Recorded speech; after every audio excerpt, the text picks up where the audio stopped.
Good evening, ladies and gentlemen. It's very nice to have you all here tonight.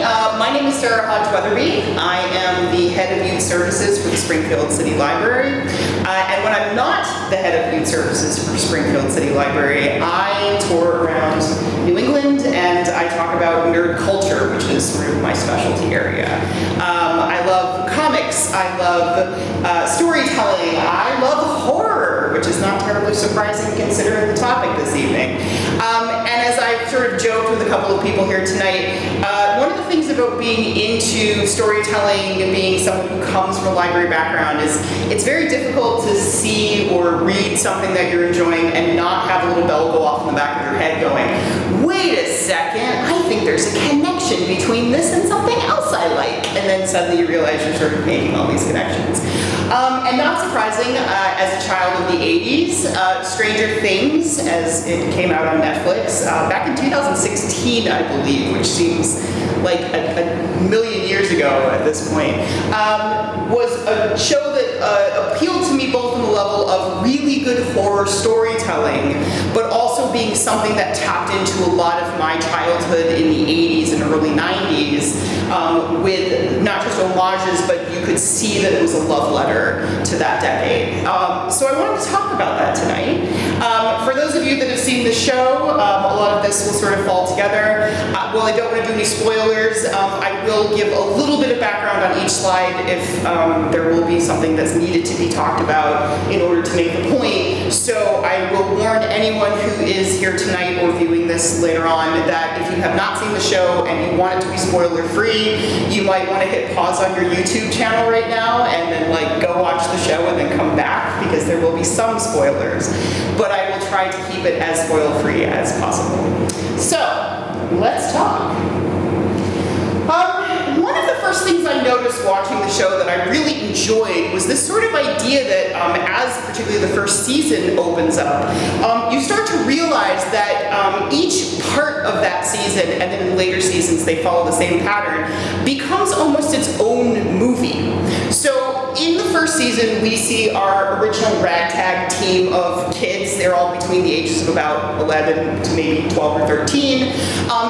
While there's some horror elements of what's happening to them, they're really very much in an 80s adventure movie that is very similar to something, say, like The Goonies.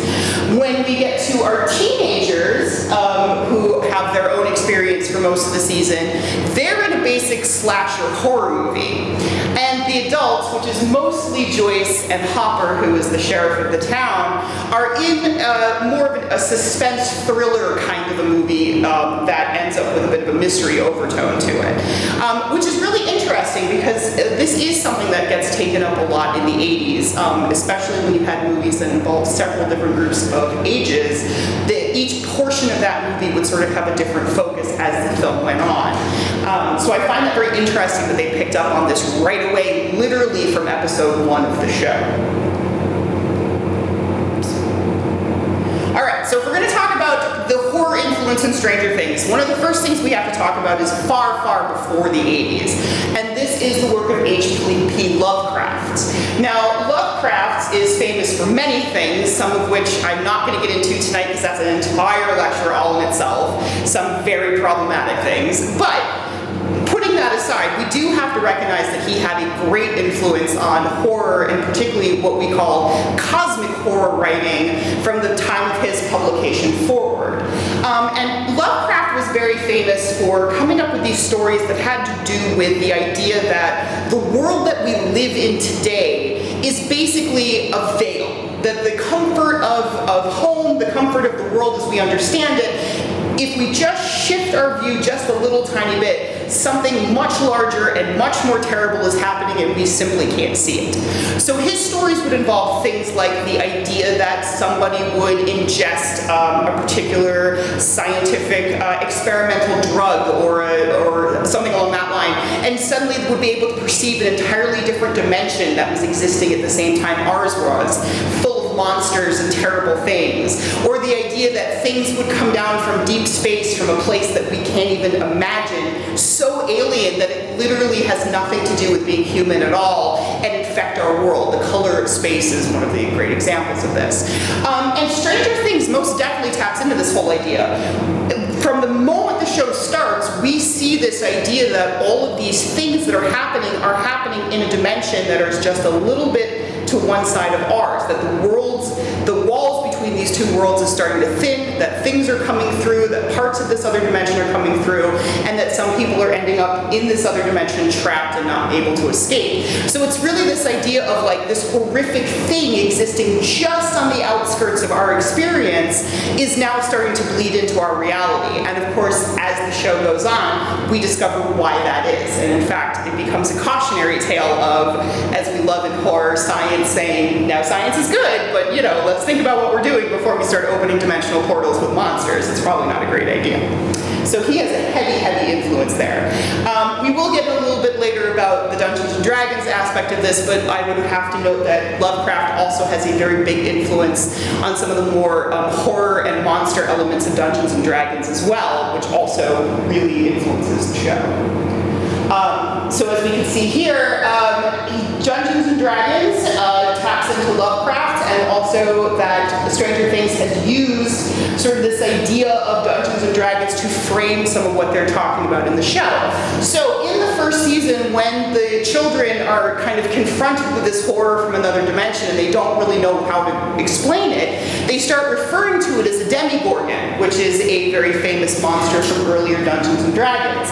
In our later seasons, we have a much larger threat, this giant sort of smoke monster, that they start referring to as a mind flayer, which is also another creature from D&D. And in the most recent season, they call the main villain Vecna, based on some of his qualities, which is also a character from D&D with some of the similar qualities. I would bet $1 million right now that the brothers that put this together knew exactly what they were doing when they were creating these monsters, and are also D&D geeks. As an old D&D player myself, I found this very charming, and especially because while Dungeons and Dragons was created in the late 70s, it really came into its own in the 80s. We're going to talk a little bit towards the end of the presentation about another part of that, but it really became part of the fantasy and horror genre with various types of games that D&D put out. Actually, I take it back. I put this earlier in the presentation. I think I moved it from the last time I did this. So we have a couple of really interesting connections here also with other pop culture. Now, I would not call X-Men horror. X-Men is a superhero comic, although there are storylines that have horror elements to it. And one of the most famous of these comes out around 1980, and this is a piece of X-Men lore referred to as the Dark Phoenix Saga. This is a storyline where one of the heroic X-Men characters, it's actually really convoluted, but the basic idea is she gets taken over by this great power that more or less drives her crazy, and she becomes this superpowered villain. It's more complicated than that, but we're going to leave it at that for tonight because that's really all you need to know.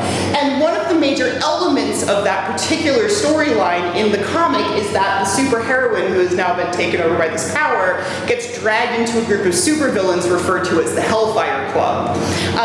Wonderfully enough, as we see in the most recent season, Eddie has named his Dungeons and Dragons group of this exact same name. And knowing how D&D players are also a lot of the time comic book nerds, this is absolutely not by accident. He's also doing something kind of interesting with it, as we can see with their t-shirts that they've made, where he's playing into a particular expectation of him. So very early on, we see that Eddie is a heavy metal fan, he's a D&D player, he's sort of this like rough kid from the neighborhood that your mom tells you not to walk through, and he knows that people assume some things about him because of his interests. So he's really playing this up. And this is directly tapping into something that really happened in the 80s and early 90s. There was a period of time in American history at this period that was referred to as the Satanic Panic. And this was the idea that a lot of people believed, or started to become part of this belief, that American teenagers were going astray and were becoming victims of Satanism. That there were these entire groups groups of people that were Satanists. They were kidnapping children, they were doing murder, they were doing all sorts of things. This really went wild. Now, we all know, if you study this piece of history, that in the early 90s there were multiple lawsuits and some other sort of court dates that when evidence was presented was proven to be absolutely fabricated. These things did not happen. But you can still see a lot of the work from this time period. For example, there was an entire genre of books in the 80s and early 90s of these like satanic, they call it satanic abuse survivors. So people that would claim that when they were little kids they were forced into these like horrible satanic acts. And much later on, it was pretty much across the board proven that either they were making it up to sell books, or they'd literally been victims of doctors, and I use that word loosely, and people that were putting them under hypnosis and making very strong suggestions to remember these things, which, if you study things about hypnosis, especially certain personality types, are very susceptible to having fantasies, very realistic fantasies. When they're put under hypnosis, it's basically a way of tapping into the brain. Now, this all sort of came out during this time period, particularly in the 90s. There was a large court case that accused a lot of people that worked at various daycares of being part of this, and it was across the board proven to be a lie. And that more or less calmed the satanic panic down for a while. I'd also do a whole other panel about why I think it's sort of coming back, but again, that's a different story, so we won't go there tonight. Of course, a huge part of the satanic panic was two areas of pop culture. We have heavy metal, rock and roll, the whole, Ozzy Osbourne is a Satanist and he bites the heads off of bats, and all of that stuff comes from that idea. But also the idea that Dungeons and Dragons was going to turn your kids into witches if they went and they played this game. Mostly because the game, of course, has fantasy elements, has magic elements, has horror elements, and it's all pretend, of course, but much in the same way that a lot of evangelicals really flipped out when the Harry Potter books became very popular. This was a very early example of that same kind of mindset. So in Stranger Things, we see this happen, especially towards the end or middle to end of the most recent season, where the entire town decides that these murders that are happening are being done by the Hellfire Club because, of course, they're Dungeons and Dragons players, and the head of them loves heavy metal and plays a pretty good version of Master of Puppets. So it's very much tapping into this historical moment in time in the particularly mid to late 80s. Now, you can't talk about Stranger Things, and you certainly can't talk about horror in the 80s without talking about Stephen King.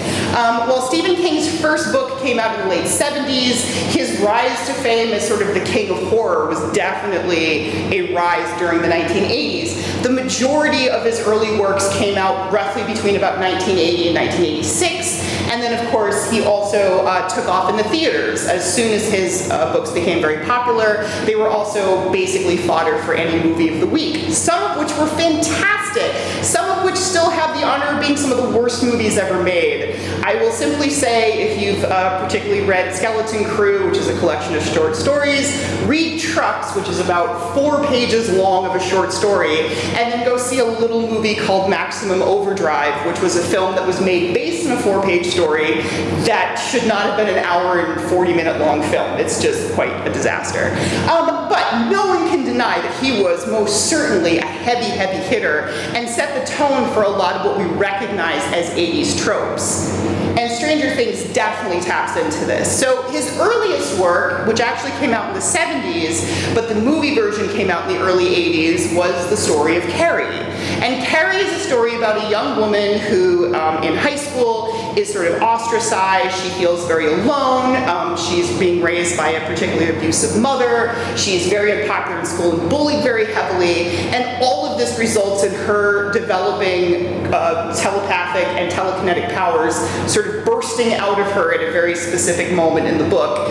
For those of us that are familiar with it, is when she goes to prom and somebody decides a good prank is to put pig's blood all over her. This does not work out well for anybody. In case you haven't seen it, definitely see the movie, but it's not a nice ending. And of course, part of the entire point of Carrie is this idea of a young girl with these powers, and where do these powers come from, and how her emotions and her mental state affect powers. Very similarly, he comes out with another book called Firestarter, a little more direct, I think, with Stranger Things. And also a film version in the mid-'80s comes out with Drew Barrymore playing the main character. This is actually pretty close to her first major role, which was in E.T. as the younger sister. So when we see our character of 11, who was one of the main characters in the show, she definitely has traits coming both from Carrie and from Firestarter. From Firestarter, we're seeing a very young girl. They both get their powers basically because of government interference. They've been experimented on, or their parents have been experimented on, and this has ended up with them developing powers. But Elle also has sort of the Carrie overtone where the more emotional she gets or the more focused she gets, the more powerful she gets. And she is very powerful to the point of being a little scary. So there's definitely a connection between all three of these psychic ladies.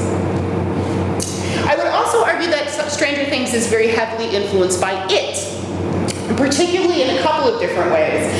For one thing, much like Stranger Things, It is an ensemble piece. It is a story about a group of kids that face a great evil. Now, the second half of the story is about the same group of kids as adults that face the same evil. And while that's not reflected in Stranger Things, it does kind of have an interesting dichotomy with the idea that the adults in Stranger Things are also going through something. So you could almost see it as sort of a reflection, even though it's not the exact same group of kids.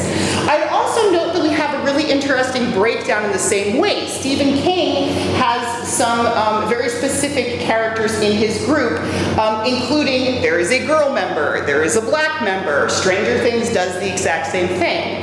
And while both are fairly well balanced, I would argue that I find Stranger Things a little bit more balanced. They definitely flesh out their characters a little bit more, to the point where you really get to know Lucas and you get to know Elle in a way that you don't get to know some of the kids as well in It. But there's definitely an echo going on there. I specifically thought that it's really interesting, even though in the first season it turns out not to be as powerful as we were hoping, that there's a direct reference because the slingshot training is a big deal in It. The kids end up using a slingshot against the monster. And of course, Lucas does the same thing against the Demogorgon at the very end of the first season. Doesn't work so great, but it definitely invokes that exact same piece of media and that same imagery that he was using in It. And of course, we have the creepy house at the edge of town, which was a huge part of It. The killer creature that looks like a clown sort of exists in this house for a good chunk of the book. It keeps sort of showing up. And of course, in Stranger Things, in the most recent season, when they go look for Vecna, they start with the sort of, they start with the haunted house based on sort of the legends that they've been hearing about where this family came from. No spoilers, I won't get heavily into why he's tied into that house, but it's very, very important. And again, it very much echoes the idea of the house on the edge of town as something horrible. There's a few references to The Shining, though not as much as some of other Stephen King's works, specifically in the way in the first season that we see Joyce. There's a scene where Will, her son, has been missing. They don't know where he is. Turns out, spoiler alert, he's in another dimension. But at one point, Joyce is able to connect with him. She hears him calling for help, and it sounds like he's coming from the other side of the wall of the house. It's a little more complicated than that, it turns out, but she grabs an axe and starts to chop away at that house, trying to get into the wall to save her son. Ironically, if you watch the motion and watch how she's standing, it's almost a shot-for-shot remake of watching Jack try to chop through the door in The Shining. Jack Nicholson doing the exact same motion. I do find it really interesting, however, that the intention is completely different. Joyce is desperately trying to get through this wall with this axe to save her son, and Jack Nicholson's character is desperately trying to get through the door to kill his wife and child. So even though the intentions are different, the visual is absolutely the same, and I really liked that little twist that they decided to use that visual, but for a much more positive idea. And of course, Stand By Me, which was based on a short story called The Body by Stephen King, is one of the biggest influences on Stranger Things. For one thing, again, it's an adventure and sort of coming-of-age story for this group of friends that are all young adolescent children, but also the behavior of the bullies, particularly in the first season, very, very much echoes the bullies in Stand By Me. Literally to the point where, like, we understand that bullying happens, but there's a couple of scenes in both of these movies where it becomes very apparent that these bullies have every intention of basically killing these kids. It's not just, I'm gonna beat you up in the schoolyard. It's basically, I'm either gonna stab you with a knife or I'm gonna make you jump off a cliff that is going to absolutely kill you when you hit the water. So it's this sort of idea, and I should say that this echoes an idea of the 80s where in a lot of 80s movies, even movies that weren't horror movies, bullies had a whole other level to them. There's a lot of this sort of thing in 80s movies, even 80s movies that were considered like child-friendly and kind of, you know, adventure movies like The Goonies, where people are basically trying to, like, there's a particular scene in The Goonies where one of the kids almost gets run off of a side of a road on a bicycle because the bullies don't like him. I mean, there's like, it's wild the level of this was totally acceptable in a movie at that time. But they very much touch on this in Stranger Things, and while I don't think it's played for comedy in the actual show, it's definitely a little wink to the audience about, like, remember that time in the 80s where it was okay to try to kill kids in movies? We're doing it too. This is just a momentary thing, but I thought this was very lovely in the most recent season. Later part of the episodes where Lucas is by Max's bedside. She's in the hospital at this point, and he is reading to her from a book. And if you are familiar with the Stephen King library, you will recognize what he's reading the second you start hearing some of the words. He is reading her The Talisman, which was a book that came out in the late 80s. It was a joint project between Stephen King and Peter Straub. And the interesting thing about this is, while it does have horror elements, it's one of the books by Stephen King that I would not actually call a horror novel. It's more of a dark fantasy novel in the same vein as things like Eyes of the Dragon and the Dark Tower series. So there's horrific elements, but it's much, much more of a fantasy story, which is fairly fitting for a kid like Lucas, particularly with Max. They've sort of shared some of their interests back and forth. She knows that he's into D&D and fantasy, and it strikes me as a book that at that time period a kid into D&D would be very into. So even though it's just a tiny moment, it's a really lovely connection to Stephen King. So getting away from Stephen King, we're going to go into some more popular media of the time. Poltergeist is obviously a very large influence on the film, or on the show, I should say, especially in the earlier seasons, particularly in season 1, where we have Will, who has been spirited away to this other dimension, and they're trying to find him, they're trying to get clues on where he is. There is a lot of back and forth between Joyce sensing her son and also communicating with him through these sort of lights that she's hung up on the wall, realizing he's there by having different things in the house, the electricity sort of going crazy anytime he's in the same space in the other dimension, including the fact that at one point she gets what sounds like a phone call from him that literally burns the phone out. Poltergeist does something very similar in the sense that we see beings from the other side communicating through the television. There's the very famous Carol Ann scene where she's right up talking. Now, for a lot of people these days, they won't recognize what this even is because we now have television, if you're even watching television, that never goes off the air. It's 24 hours of whatever you want. Back in the day when us old people were about, there were, you only had a certain amount of broadcast time, and then of course it went to snow for the rest of the night.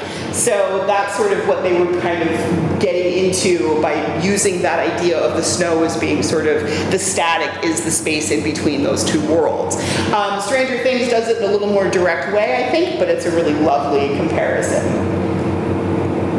Now this is interesting because I would not argue that Close Encounters of the Third Kind or horror is a horror movie. It's a science fiction movie, it's a hopeful movie, particularly by the end of it, but I would argue because for a chunk of Close Encounters of the Third Kind, they really don't want you to know what exactly is going on. There's this sort of uneasiness of like, are these things real? And if they are real, if these aliens are really here, if people are really seeing UFOs, is that a good thing? Is it a bad thing? Are they here to hurt us? Are they here to be our friends?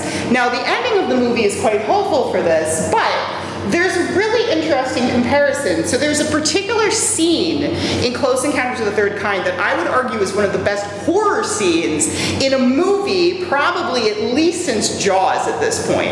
And this is the scene where the young son of one of the main characters is literally abducted abducted by aliens from his home.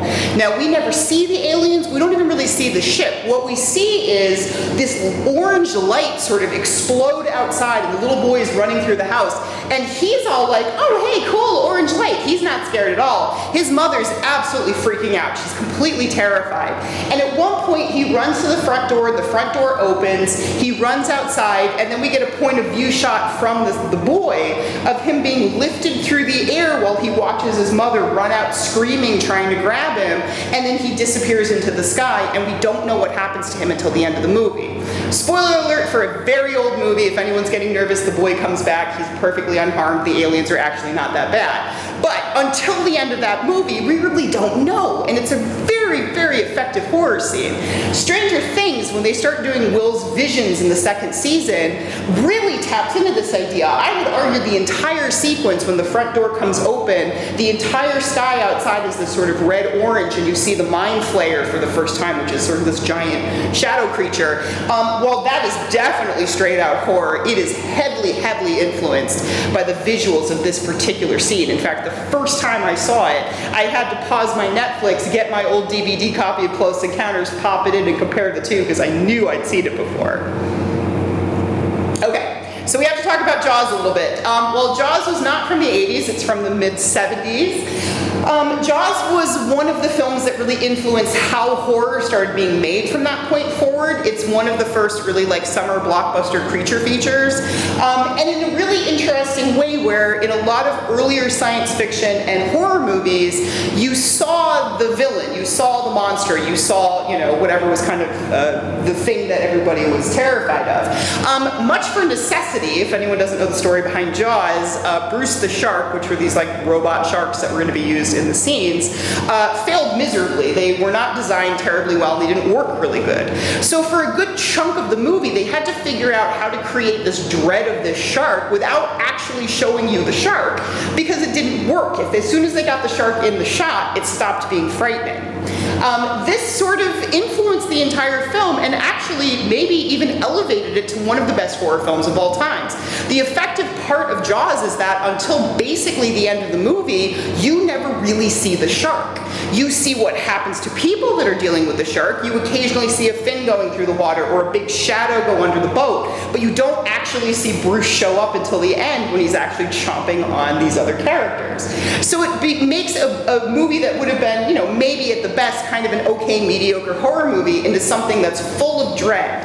And Stranger Things does a really great job of the same deal. I would argue that they really definitely make this comparison by comparing both the mayors, particularly in the second season, the third season, who is played by Carrie Elwes, which is just fantastic, another actor from the 80s that everybody loved. And of course the original mayor from the film Jaws. And that whole idea is, you know, both of these men are very concerned about how they look, their re-election, making sure they're making money for their community at the expense of maybe people's lives, and they both kind of have their comeuppances at the end. But of course, also, Stranger Things does a really good job with that idea of showing less for more, particularly in the first season. We barely see anything of the Demogorgon, more or less, until the very last episode, where we finally get a really good shot of what it looks like.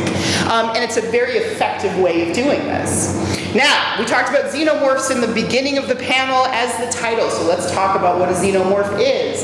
Xenomorphs come from the Alien series, and Stranger Things absolutely taps into both Alien 1 from the late 70s and Alien 2, which was a film in the mid-80s. Alien, the original, is a science fiction haunted house movie, and Aliens is a science fiction, I would argue, basically zombie movie, even though the aliens are not zombies. The first one is a single creature. It is very much in the sort of now it's here, now it's gone, and much like Jaws, it uses a lot of that. You don't really see what it looks like almost till the very end of the film. Aliens throws a ton of aliens at us. It's much more being overrun by all these crazy creatures, and of course they up the stakes at one point by making the Alien Queen, which is a much larger and more threatening version. Stranger Things has also done this in the fact that every season we see the next sort of villain from the same background as the earlier villains, but bigger and more powerful and more dangerous, especially with the most recent episodes.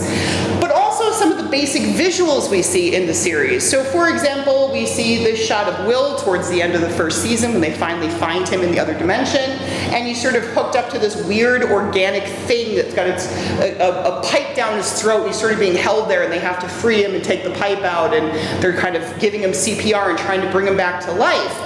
It very much invokes the way that the alien reproduces in the original film. This really nasty little crab creature jumps out of an egg and throws what we like to call an omnivore down your throat and lays eggs in your stomach, and then two days later at dinner something pops out of your chest in a horrific scene.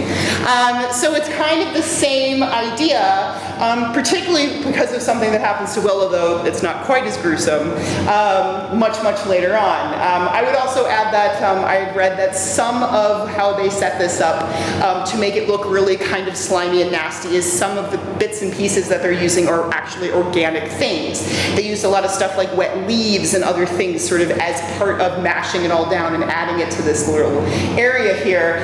They do the exact same thing when they do what we affectionately refer to as the face huggers. The face huggers were mostly made out of old seafood. The crab legs, there's other bits and pieces that are made from other things. Clams come into it quite a bit. And again, that's so that it looks very slimy and organic and like something you've never quite seen before, and it's really supposed to gross you out. And then, of course, we also have the suits that these guys are wearing as they go into the Upside Down. It's very much in that same idea of lighting the suits from the inside, which is a very cinematic thing. If you actually did this in real life, it would be a terrible idea because you wouldn't be able to see outside your glass dome. It would just be your own face reflected back at you. But for a movie, it looks great because that means you can see your actor's face within the suit. And in Stranger Things, both they echo the eggs that the face huggers jump out of in some of the eggs and other weird organic material that they find as they're coming along in the area that Will is being held in the Upside Down. We even get some shot-by-shot remakes later on. In the third season, when we have the sort of mind flayer put its body together out of all of this organic material, there's a moment where it menaces one of the other characters that is nearly a shot-for-shot remake of the famous scene in Aliens 3, where the alien queen menaces Ripley, including all of the nasty drool and everything else you could possibly expect from that sort of thing. So it's a nice little homage to that particular part of the series. I would also add that I love how they did this because it really did something interesting for the viewers that know Alien. So, in the original Aliens film, Paul Reisner plays a character named Burke. And Burke spends, I'm going to spoil the movie that's probably about 35 years old, so again, if you haven't seen it, you don't want to spoil, put your fingers in your ears for a minute. So Burke is a character that shows up to go with this team to investigate this planet, this colony on this planet that we later find out has been overrun by the aliens and mostly killed off. And Burke seems like the guy you want with you. He represents the company that's sending them. He tells they go with Marines. He tells the Marines, listen to Ripley. She's been through this before. She knows what she's talking about. He's very supportive of her. He very much is like, we need to save as many people as possible. He's a great guy until you find out he's not a great guy. He actually knows exactly what's going on in that colony, and the entire point of him being there is getting Ripley and then later this poor little innocent 7-year-old girl infected with these alien parasites so that he could sneak them back into the Earth atmosphere and experiment on them as biological weapons. He turns out to be the villain of the entire film. Comes to a very bad end, I might add, so it's very satisfying. So when we were watching Stranger Things and Dr. Owens shows up, and he's played by Paul Reisner, and he's doing the whole like, I understand, Will, we're gonna help you. Every Alien fan was like, this guy's the villain, he's the bad guy, get him out of here, I don't want to hear this. And the entire time we're watching him, we're waiting for him to turn on a dime and turn out to be the villain. And of course, it turns out he's actually not the villain, he really is trying to help them. So it was a really lovely way to use our expectations based on the character that this person has already played in a film that heavily influenced the show. We think we're going in the same direction, and it turns out we're going in a completely different one. And I just thought that was one of the most clever uses of fan expectation in a very long time. And we also have our scene later on. Now, I don't think Alien 4, which is the worst out of the series, if you really want my opinion, really influenced a ton of it, but there is an interesting scene where we have Hopper going through this area that has all these tubes with these sort of partial demigorgons and other sort of upside-down creatures in them that echoes a scene in Alien 4 where Ripley, who has been brought to life as a clone, don't ask, it was really not a great movie, is now seeing all these other Ripley clones that failed, that did not come to term, and she's seeing all the different horrific versions of herself mixed with an alien. Very much in the same style. Okay, so let's talk about Nightmare on Elm Street, one of the sort of bedrocks of 80s horror movies. It's spun off, I want to say 8 spin-offs at this point, including a couple of remakes. It's been a lot anyway. So Nightmare on Elm Street became one of the biggest horror franchises of all times, particularly in the 80s, and Stranger Things definitely makes some direct comparisons to it. For one thing, we mentioned earlier that Joyce goes through the wall to try to find her son, realizes that we're talking about something other dimensional because when she gets through the wall, there's all this very organic, fleshy stuff behind it that she's trying to figure out what it is and then gets a glimpse of her kid through it. Later on, when she returns to the house after freaking out and running away, it's all gone. It's just an empty hole in the wall. But that's the first sign that we have that something supernatural and weird is going on. Nightmare on Elm Street echoes this in a bunch of different shots, but particularly in a few shots where Freddy is starting to kind of push through for people's dreams and we see walls and other parts of the house react almost like flesh. He'll push through a wall and the actual wallpaper will stretch out looking very skin-like. The imagery is almost identical. But that's certainly not the only way that they talk about this. For example, we have where they bring the Demigorgon into reality to fight him.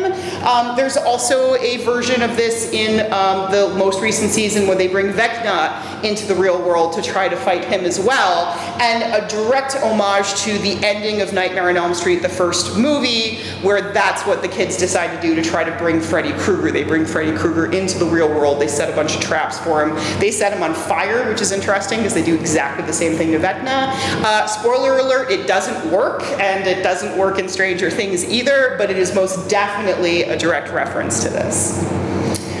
And of course, we have the Nightmare on Elm Street reference when Vecna starts killing people. One of the most famous and disturbing scenes from the original Nightmare on Elm Street is when Freddy Krueger is killing a young woman in her sleep, and the boyfriend is in the room to try to protect her, and she levitates off the bed onto the ceiling and then starts to get cut apart even though he can't see anybody because in her dream, Freddy has pushed her up on the ceiling and is cutting her apart with his hand knives.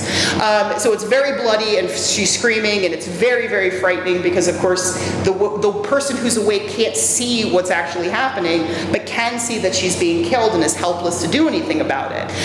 Very much in the same way that Vecna kills his victims, particularly our first victim, Chrissy, when she is killed in front of Eddie. Eddie doesn't understand what's happening. He tries to help, but it's because she's caught in this sort of dream world with Vecna through the depression that she's been showing. This makes her vulnerable as a target.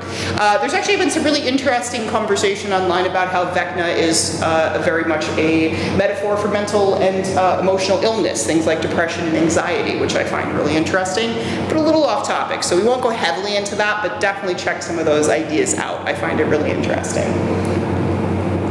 And of course, Vecna himself, who very much looks like a Freddy Krueger clone. We have both of these guys that started off, slight spoiler alert, who started off looking much, much more human and then much later on ended up as these sort of wrinkled, burned, sort of horrific beings. One burned by fire, one burned by sort of supernatural lightning, I guess, for lack of a better way of putting it.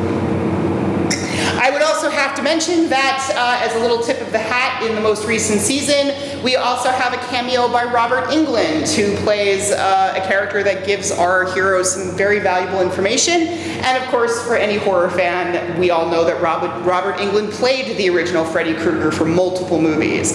So they're giving a little tip of the hat to a great actor who has had a huge role in developing American horror since the 80s. I would also argue that some of the idea of that organic weirdness, or sort of things that we wouldn't expect to become organic, becoming organic, is also a reference to an old, very obscure horror movie called Videodrome with James Woods back in the mid-'80s, where a lot of that type of imagery also comes up. I think it's more Nightmare on Elm Street, but I wouldn't be surprised to find out that this also influenced them to some extent. And I would also want to just mention briefly The Gate, which is a really fun B-movie from the 80s about a bunch of kids that find out that a mouth to hell has opened up in their backyard and is now spilling out all sorts of creatures and demons and things like that. While it's not exactly the Upside Down, it's definitely a comparable thing, especially when they start having to deal with the monsters. We see things very much like the Demogorgon and the Demo Dogs, as they called them from the second season. It's kind of the same idea, and it's kids trying to figure out how to deal with it. So again, while I don't think it's as heavy as an influence as some of the other things we've been talking about here, it definitely has its place. All right, so we have to talk about The Thing because, again, one of the best John Carpenter movies ever made, in my humble opinion, and definitely referenced in multiple places throughout Stranger Things. It's referenced directly in a couple of different scenes, particularly in the first season. In Mike's bedroom, we see a literal poster for the film on the back wall. I would add, someone pointed out that in the time frame that this is going on, that poster wouldn't even be available, so they very much decided on having that back there as a little tip of the hat. But of course, also later on when they call their science teacher for some advice, he's got a date and they're watching The Thing on television, or at least maybe a VHS, or probably Betamax, considering what year it is. So they've got some definitely references to them, you know, directly. And of course, the entire idea of The Thing was that the creature of The Thing is an alien, it's from another world, or not so much another dimension, but again, it's got that Lovecraftian horror aspect to it, and it is a thing that literally will absorb all other life forms and be able to take on the traits of those life forms. So once it's absorbed a dog, it can turn into a dog whenever it wants to, and pieces of it will split off and go in other directions and find other things to absorb and figure out. And not surprisingly, we see this later on, particularly in season 3 when the Mind Flayer starts to melt things and basically take them into its own body, starting with rats and ending with people. But it becomes this sort of conglomeration of arms and legs and tails and eyes and anything else that's actually kind of gotten itself into. Very much the same way that, especially when the thing is being attacked in the original movie and it panics and tries to get away, that it starts sprouting just about everything it's ever absorbed. There'll be a dog head on one side and a crab leg on the other and a spider eye somewhere. It's very, very frightening. It's very much a one-to-one comparison, as you can see with this particular shot. I'd also talk about a film briefly. It's another John Carpenter called The Fog. While it's not influence here, the idea of using technology to get through to Will in the Upside Down, particularly the idea of talking to him on the radio, comes directly out of The Fog, which the idea is that the only way to talk to the ghosts in the afterlife that are taking their revenge is to manage to get to them through the radio station. It's just a momentary thing, but again, considering how well these creators know John Carpenter, I would bet money on the fact that this is at least a small tip of the hat. And of course, Halloween. Again, another fantastic slasher film, and no secret that they gave Eddie the Halloween mask. Obviously, it's not quite as big of an influence as the rest of some of these, but it is very obvious, a little inside joke of, hey, we're gonna throw Mike Myers in here, and I found that quite amusing. All right, so let's talk a little bit about Predator. Predator, again, science fiction horror movie, very much in the same vein as Alien. It's a little more of an action-oriented horror movie, but the one thing that I would say is the shock, the one thing that really stands out for a lot of people when they see Predator is at the very end of the first film where the Predator's alien mask comes off and we get to see its actual face. It has this very spooky, weird, like, flower petal opening mouth that just doesn't look right. It doesn't look like anything else we've ever seen. And of course, when we finally get the big reveal in the Demogorgon, it's very much the same idea. It's a face that literally opens up like a flower with all these teeth on the inside. And it doesn't look like anything that we should have on this planet. It's completely alien. Very much in the same vein. Coming on of the third season, it really echoes The Blob, which of course in the 80s was a remake of a 1950s horror movie. It was much more gruesome than the 1950s version. In fact, while I generally try to keep this at least PG-13, I try not to put anything too shocking. It took me about 6 months to find the right picture for this slide because every time I went for look for the Blob 1980s version, all of the pictures were like half-digested guys screaming and trying to like get out. It's quite gruesome. But again, of course, the Blob is starts off as a small amount of alien tissue that starts to absorb other life forms and get bigger and bigger and bigger and more dangerous. And the Mind Flayer does exactly the same thing in the third season. It starts by basically absorbing rats and moves up to people by the end of the actual first couple of episodes, so it's quite threatening. Night of the Creeps. A lot of people don't know this one. This film is about alien slugs that take over people and turn them into zombies. While obviously that does not happen in Stranger Things, I would call this both a reference to Night of the Creeps and going back to Alien, a reference to Alien, where at the very end of the first season we see Will for a second flashback into the Upside Down before he comes back to the real world, and then he coughs up this like slug type creature into the sink where it slips down the drain. It's become very obvious that whatever that thing was with the tube down his throat, it's left something behind, very much in the same way that Alien did. But the way that the slug looks is a slightly more high-tech version of exactly these little critters from Night of the Creeps. And while this is a really fun, not particularly great, but fun B-movie, it was also very popular in the 80s, so I'm sure that the creators knew all about it. And of course, any movie that's going to talk about the idea of psychic powers gone astray, Scanners is a huge part of 80s sci-fi horror culture. This too was a movie about people that were experimented on by the government and were given these crazy powers. It's particularly well known because there's this shocking moment of them making people's heads explode, basically. As you can see, a little less gruesome than what we actually see in Stranger Things, where a lot of the time when these powers are turned on to people, they basically collapse with their eyes bleeding out pretty freely. So yeah, it's not a nice way to go. And I just want to note this, again, not a huge influence, but a great, like, shot-by-shot remake almost. They Live, which is a fabulous sort of, not horror, but sci-fi with some horror elements to it. Movie with Roddy Piper, if you're a fan of old wrestlers from the WWF, and also Keith David, who's a fabulous actor. And that film is specifically about aliens that have taken over our culture and have basically blended in and hypnotized everyone to think that they are human and that they're basically trying to get us to consume as much as possible before they decide to eat us. So Roddy Piper finds a pair of sunglasses that let him see through all of this. It's quite silly in a very like 1950s B-movie way. It's also brilliant. It has very little to do with Stranger Things in a thematic way, but when you watch the first season, there is a very long shot fight between two of the main characters, between Jonathan and Steve in a back alley that is almost identical to the famous fight scene from They Live, where Keith David and Roddy Piper basically beat the crap out of each other in an alleyway. It's quite amusing. It's not really that important to the larger theme, but it's just great that they knew this movie and gave the fans a little bit of a tip of the hat here. And of course, The Exorcist. Everyone likes a good exorcism movie. Obviously, Stranger Things, we were talking about interdimensional creatures, not demons.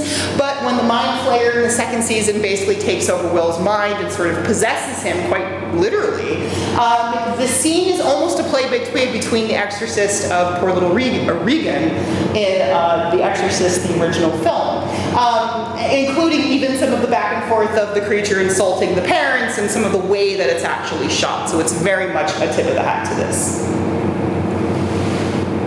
And Day of the Dead, we have zombies. While there are no actual straight-out zombies in Stranger Things, all of the people that end up getting absorbed by the Mind Flayer eventually in the third season absolutely act like zombies once their brains are taken over. Especially, there's a particularly disturbing scene where they all march to a basement in order to just basically melt down and become part of the big collective. And not surprising, this is also a reference to Invasion of the Body Snatchers, both the original and the remake with Kiefer Sutherland, where everyone that's been infected by the Mind Flayer starts off as acting like these overly cheerful, wonderful, like, oh hey, so nice to see you, isn't everything great? And then literally turn into mindless things that become part of a collective. As we all know, Invasion of the Body Snatchers was a direct response to the communist threat back in the 50s, and this very much echoes the idea of how that was sort of seen at the time and why Invasion of the Body Snatchers is written the way it is. So very much a nice homage there. I particularly like the way that it sort of does both the communism is bad as the big collective thing, but also mixes it a little bit with like suburban America, you know, how you're expected to behave, where it's a really interesting dichotomy between those two things. Briefly, I want to mention the Terminator, mostly because in the third season, the actual assassin that is going after, the Russian assassin that's going after them, is, while he is not a robot from the future, he is pretty much an Arnold Schwarzenegger stand-in. Particularly if you've ever seen the original movie, he barely talks, he moves the same way, he's indestructible. It is a very obvious reference. And we're going to go to a little horror comedy for a minute. Of course, the boys all dress as Ghostbusters in the second season, which happens in 1984. And of course, Ghostbusters was a huge influence on a lot of kids in America at that time period. I was there, I can vouch for this one. So while, again, the Ghostbusters don't influence it too much, I would argue that it really shows how some of this sort of horror and horror comedy culture spilled over in the 80s. Also, interestingly enough, while it's not the original Ghostbusters, the ghost Slimer that is caught in the original Ghostbusters eventually later on goes on to almost be a mascot for the Ghostbusters, particularly after an animated series came out. He sort of becomes this like cute kid character. I found it really interesting in the same way as Dart, poor little Dustin's demo dog before he realizes it's basically a Demogorgon, where it's a bad thing, but it's also his pet and his mascot, and at the end it's sort of a good thing, even though it was a bad thing. It's got a very Slimer vibe to it. Jurassic Park. While obviously this is in the 90s, we have this fantastic season 3, episode 8. They're being chased by the Mind Flayer in this sort of giant body that it's put itself together with all this material that it's picked up from all these other living things. And it is very close to the same shot of them running away from the T-Rex in Jurassic Park. I would also note that while this is a wonderful scene, I prefer this one mostly because you get to hear two teenagers singing the never-ending story while this thing is trying to kill his friends. So the dichotomy of this adorable, funny little musical number on top of the horror just makes it 10 times better. So we'll talk a little bit for a second about some other horror that doesn't quite fit from the 80s. Obviously, when we actually see the Upside Down, it is a place full of mist and dust and ash and all of these sort of weird organic things. It very much echoes Silent Hill, both the video game and the various movies. It also echoes the same idea where in Silent Hill you will be in a regular place. If we were in Silent Hill, the video game right now, we'd be in a regular library, and then something would happen and suddenly the whole world would switch and would be in the same library but in a horror world. That's exactly what they're doing in Stranger Things. In Stranger Things, everything in the Upside Down reflects what's in our world but in a horror way. So everything exists in the same place. Silent Hill also does the same thing. And again, of course, this all goes back to the Lovecraftian idea of everything is just slightly of another dimension. If we could just see through that wall, we could see the horror that's actually standing in this room with us right now. Think about that for a second. A little creepy. I would also talk about Under the Skin for a minute. This is a not quite as well known, but very good sci-fi horror drama, I guess. It's a very weird film. Scarlett Johansson plays an alien that is basically taken on the form of a very attractive human woman for the intention of luring human men into what basically amounts to sort of a alien space. They don't really explain what it is, but it's represented by a completely flat black area with a reflective floor, and as these men come in, they sink into the floor and are basically absorbed by this area. And it's about her deciding she doesn't want to do that anymore, she wants to be human. Not much like Stranger Things, but again, of course, a one-to-one to when we see Elle in the in-between place between the Upside Down and our world, almost for a shot-for-shot remake. So I wouldn't be very surprised to find out that they hadn't at least seen visual shots, if not actually seen this film. Altered States, also from the 80s, relies heavily on the idea of sending people into isolation tanks and what happens to them in there during scientific experiments. We obviously see Elle get used in isolation tanks a lot. They enhance her power. She's able to access her powers better when she's in them. Altered States goes in a slightly different direction. The guy gets powers, but it's not a good thing. He sort of devolves. It's very weird. See it. It's very 80s. But anyway, so the connection here, again, is this idea that by isolating the body in these tanks, it allows you to kind of access a part of your mind or a part of your body that you can't access to the day-to-day. Silence of the Lambs, also from the 90s, but some really great comparison, particularly with Clarice and in her scenes in the cells, talking to Hannibal Lecter, directly reflected in the most recent season where we have Robin and Nancy both talking to Robert Englund's character. Especially at first, you're not really sure if he's a good guy, a bad guy, what exactly is going on, and he's very threatening. So there's a lot of dichotomy between the idea of talking to this dangerous man through a cell, including a few shots that seem to really be a remake of those exact shots with Clarice. Less known, but very interesting, Let the Right One In, the story of a child vampire who is both threatening but also protecting her friends. We also see that dichotomy with Elle, particularly in the first season, where she has less of an understanding of what it's like to be amongst other people. She's still very much a lab creation, if you will.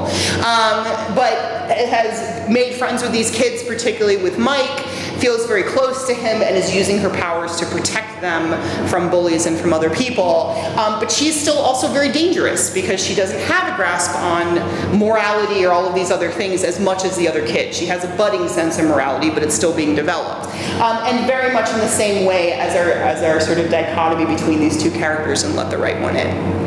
I also would argue it's a little bit of the child as the both hero but also as a threat, and we don't really know which way they're going to go.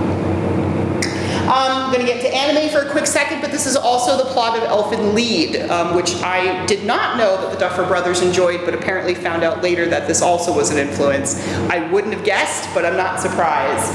Elfin Lied has a much darker ending than Stranger Things, at least so far. And we'll talk a little bit about Clive Barker for a second. Clive Barker's films, particularly the Hellraiser series, again, really love the idea of a universe or a reality that's just a tiny bit removed from ours, and if we do a certain thing, it can spill over, and it's usually a disaster. There are things there that you do not want to know are there. So it's very much influenced in that sense. Obviously, there's some differences between the two, particularly with the various characters in Hellraiser, but there's, again, some of that Lovecraftian idea of the universe just slightly removed. I would also argue they talked about watching some anime, as I said, with Elfin Lied. Akira is also a large influence on Stranger Things in the sense that it is an anime film that, again, talks about what happens when governments experiment on people and have no morals, decide that the good of the all outweighs the morality of what you're doing to individual people. It's also not a happy ending. It's not a good story. So they very much tapped into some of the same ideas. Very briefly, I want to mention, I think that there is some character design, if not actual themes, that are similar to a lot of characters we see in the Del Toro films. Particularly, I noticed some different things in Pan's Labyrinth. While this guy doesn't look like the Demogorgon exactly, there is some of that same idea of like body parts that aren't supposed to be there, or things that don't look like ours but we sort of vaguely recognize as something. It's very much in the idea of the uncanny valley. So the Demogorgon, even the Mind Flayer, there's parts of those creatures that remind us of us. It's you know, it's bipedal, it has hands, that should be a person, except it has a flower petal head that has teeth inside of it. That's not right. Del Toro works with that exact same kind of dread.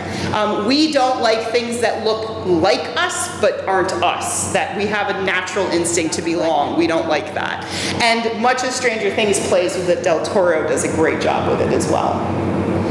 So where are our friends going from here? That's the question. We have just finished the last season, season 4. Apparently season 5, they have said, is going to be the very last season, so we'll have a lot of things to tie up at this point. Again, we ended the 4th season with quite a big reveal, and things do not look good for our friends in this dimension much at all. So hopefully things will go in a better direction for the next one.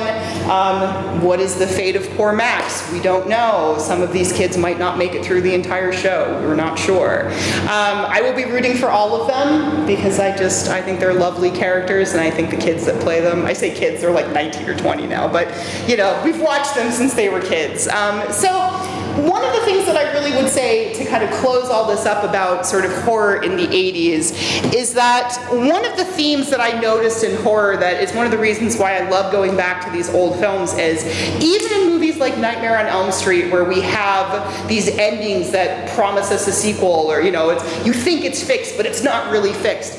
One of the big themes that's always been there is you still have to try to fight the bad anyway, and you have to try with the people that care about you, that you care about. That strength comes from being together and fighting it together, even when some people fall by the wayside. I would mention, and I did forget when the slide was up, that we have a very interesting comparison where Nancy in Stranger Things shares the name of the heroine in Nightmare on Elm Street. She is also a Nancy. And Nancy, throughout the series, fights the good fight, even though these terrible things have happened to her, because she cares about the people that are around her, and because she still cares about the people that have fallen. And I think if nothing else, Stranger Things really knows how to tap into that idea that no matter what terrible things happen, these people, these kids, these adults, all of these folks, they're going to keep trying to do the right thing, even when it's hard, even when it's scary, even when some of them don't make it. A perfect example is, again, no spoiler, but the very last scene with Eddie in the last season, who I am going to spoil just because I have to make the point, but he doesn't make it. But he doesn't make it in a way that he's making a stand to protect his friends while riffing a really great Metallica song at the same time, so that's pretty awesome. But it's really the embodiment of the idea of Stranger Things, is that it's worth it to fight and sometimes not to make it because you're fighting for the right thing. You're fighting for the people that you love. And I believe that that's something that comes directly out of these 80s films, which is why I love them. So, that is what I have to say about that. Thank you very much for coming tonight. I will definitely take questions. I hope you enjoyed the presentation. I hope it didn't spoil too many things, and I highly recommend a rewatch of all the seasons before the new one comes out, but it'll probably be another 2 or 3 years, so you have plenty of time. You're welcome.